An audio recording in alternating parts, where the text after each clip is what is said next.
Aprender a aprender es una metahabilidad, es decir, es un conocimiento que nos ayudará a adquirir nuevos conocimientos y en el mundo moderno el conocimiento es uno de los activos más valiosos que podemos acumular. Las personas con más conocimiento toman mejores decisiones y tienen más oportunidades laborales. Por desgracia, la mayoría sigue usando técnicas obsoletas para aprender, a pesar de que tenemos nuevas estrategias validadas por la ciencia. En este vídeo te resumo algunas de las técnicas más efectivas para que aprendas más rápido y retengas los conocimientos a largo plazo. Antes de pasar a las técnicas, es útil entender cómo aprendemos. De manera simplificada, el proceso de aprendizaje tiene 3 fases: codificar, almacenar y recuperar. Codificar se refiere a convertir las palabras que leemos o escuchamos en conceptos entendibles por nuestro cerebro. Almacenar implica pasar ese conocimiento de la memoria de corto plazo a la memoria de largo plazo. Y por último, debemos ser capaces después de recuperar o evocar esa información cuando la necesitemos. Y es importante esta distinción entre almacenamiento y recuperación porque en nuestro cerebro tenemos mucha información que podríamos reconocer si nos la presentan,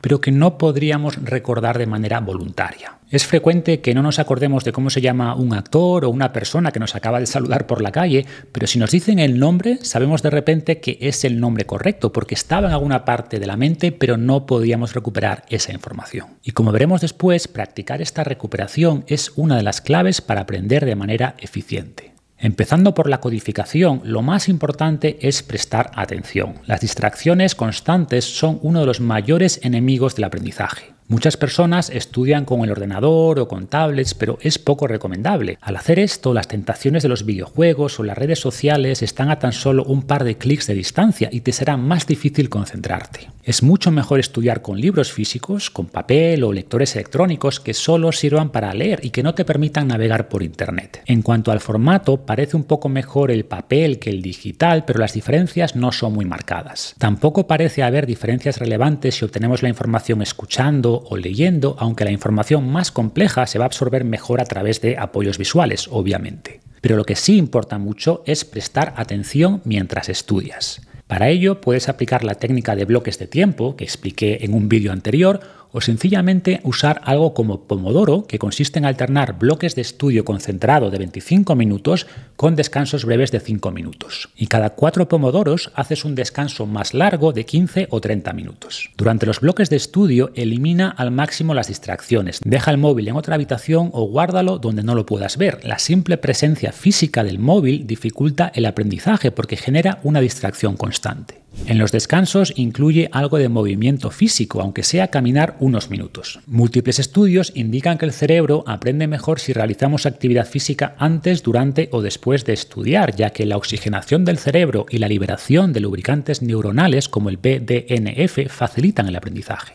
Conectado con esta idea, puedes usar también un escritorio elevable, al menos parte del día, y varios estudios indican que ayudan a elevar el gasto energético sin perjudicar la atención ni el aprendizaje. La siguiente recomendación sería hacer más énfasis en la reflexión que en la repetición. Uno de los errores más frecuentes a la hora de aprender es abusar de repasar y releer el mismo material. Los conceptos no se consolidan con la repetición, sino con la reflexión, con el pensamiento. Repasar algo muchas veces sin reflexionar sobre lo que aprendes es poco útil. El conocimiento se consolida mucho mejor si piensas sobre eso que repites. Dicen que la memoria es el residuo del pensamiento porque repetir sin pensar tiene poco impacto en la memoria a largo plazo. Si llevas 20 años haciendo exactamente el mismo trabajo, de la misma manera no tienes 20 años de experiencia, tienes un año de experiencia repetido 20 veces. Y algo similar ocurre a la hora de aprender. Esto conecta con la siguiente idea, que es autoexplicación y significado. Para consolidar conocimiento debes darle un significado a lo que aprendes. Memorizar sin comprender no fortalece la memoria ni genera conocimiento práctico. Sin embargo, intentar explicar lo que aprendes poniéndolo en otras palabras y dándole significado sí ayuda a entender y a recordar después. Es muy importante también intentar conectar el nuevo conocimiento con las cosas que ya sabemos. Paradójicamente, la capacidad de recordar mejora a medida que adquirimos nuevo conocimiento. Es el efecto Mateo aplicado al aprendizaje. Originalmente la Biblia aplica este concepto al dinero y sabemos que es más fácil ganar más dinero cuanto más dinero tenemos, pero lo mismo ocurre con el aprendizaje. Es más fácil adquirir nuevo conocimiento si ya tienes conocimiento previo. Si ya tienes ciertos esquemas mentales, te va a ser más fácil conectar a ellos la nueva información que aprendes. Y para optimizar el proceso es importante que mientras lees o codificas nueva información, reflexiones sobre cómo el nuevo conocimiento conecta con los modelos mentales que ya tienes en la cabeza. Además, esto te obliga a recuperar el conocimiento previo que, como veremos, potencia aún más el aprendizaje. Si no tienes estos esquemas mentales, este conocimiento previo, el aprendizaje va a ser más difícil, pero no desesperes, porque si aplicas estas técnicas de autoexplicación, vas a crear esos esquemas de conocimiento más rápido y poco a poco el efecto Mateo empezará a jugar a tu favor. En resumen, cada cierto tiempo deja de leer y reflexiona sobre lo que estás aprendiendo. Puedes utilizar en este momento la llamada técnica Feynman. Richard Feynman fue un físico poco ortodoxo, ganador de un premio Nobel, que destacaba por su gran capacidad de explicar conceptos complejos de forma sencilla. De hecho, decía que si no puedes explicar algo de manera sencilla es porque no lo entiendes realmente. Imagina que tienes que explicar lo que aprendes a un niño de 10 años. ¿Cómo lo harías? ¿Qué analogías usarías? Al descomponer conceptos complejos en ideas sencillas, nuestro cerebro recuerda con más facilidad.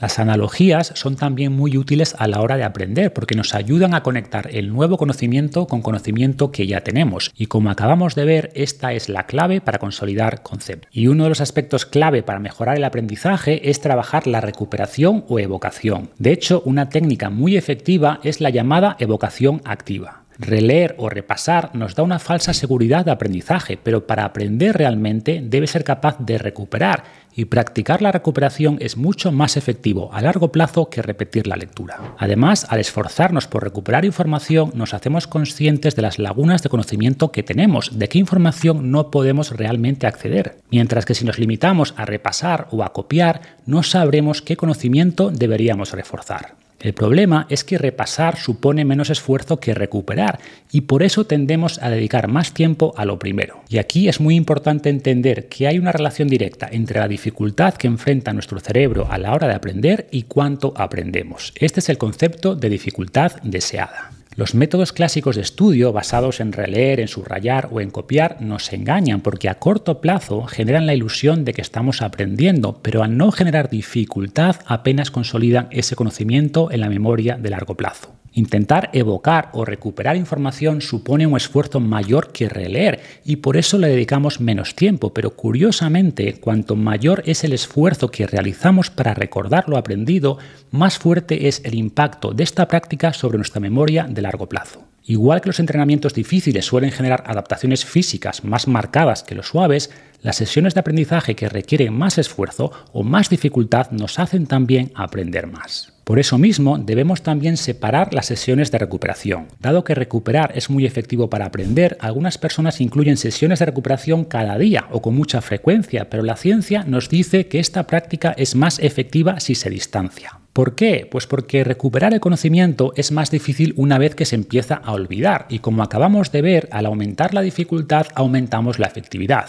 Es también más eficiente en términos de tiempo porque podemos mantener el conocimiento fresco elevando la curva del olvido con menos horas de estudio. Por lo mismo, si vas a dedicar 5 horas de estudio a una materia a la semana, es mejor estudiar 1 hora cada día que dedicar 5 horas a esa materia el mismo día. Y además, dentro de la misma sesión de estudio es recomendable incluir temas distintos, una técnica llamada práctica entrelazada. Si tienes que estudiar varias cosas, por ejemplo tienes 2 exámenes, es mejor intercalar el estudio de varias materias que concentrar demasiado tiempo en una sola materia.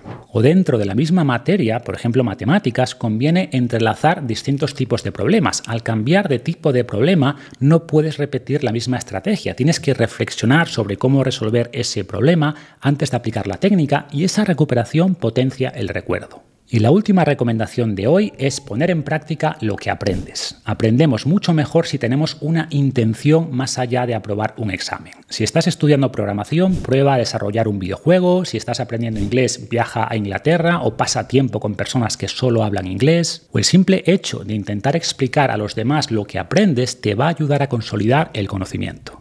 Y eso sería todo por hoy. Me quedan muchas cosas en el tintero. Me gustaría hablar sobre cómo tomar notas o sobre técnicas de gestión del conocimiento, así que déjame un comentario si estos temas te parecen interesantes y profundizaremos en próximos vídeos. Y si quieres seguir aprendiendo, suscríbete al canal. Hasta la próxima.